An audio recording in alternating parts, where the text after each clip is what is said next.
Hey, according to the internet, there's 170 million books in the world, and something like 2.2 million are written and produced and published every year. So the world probably doesn't need another book, but I wrote one. And so I want to read the introduction to Thinking for Success just to share why I wrote another book. So I didn't write this book because I thought the world needed another book, or because I wanted to make money, or even because of my own vanity.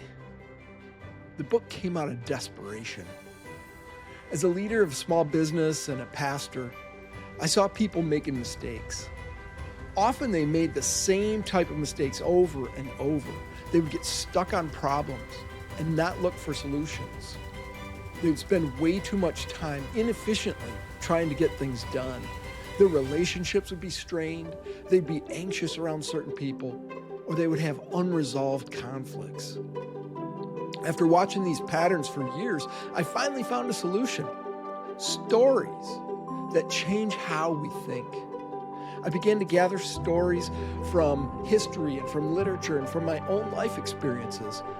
I would tell a story in a meeting. We'd talk about it together and then distill a takeaway. Why? Stories are far more memorable than a list of rules or principles. After hearing the story, my team and I could simply refer to its title when we needed a reminder of the story's conclusion. For example, Model 3 in the book is called the Mobile. And this model addresses how we feel unsettled when things change, but it explains that when we lean into a change, it will affect us less than if we resist it. So when our business made an acquisition and we noticed people feeling anxious, in a short sentence, we could recall the Mobile story by saying, "Hey, it sounds like your Mobile is pretty bouncy right now. Remember to lean in." The story helped people stop fixating on the problems and focus on solution instead. Stories change how we think, so we have better behavior, which leads to better results. Over time, I started to write the stories down so I wouldn't forget them. And at some point, I realized there were about 40 stories written down. And then I thought if I had 52, the collection would supply a year's worth of weekly staff meetings. So I continued to write them down and now have about 70.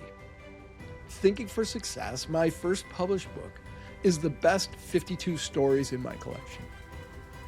The world certainly doesn't need another book, but we sure need better thinking.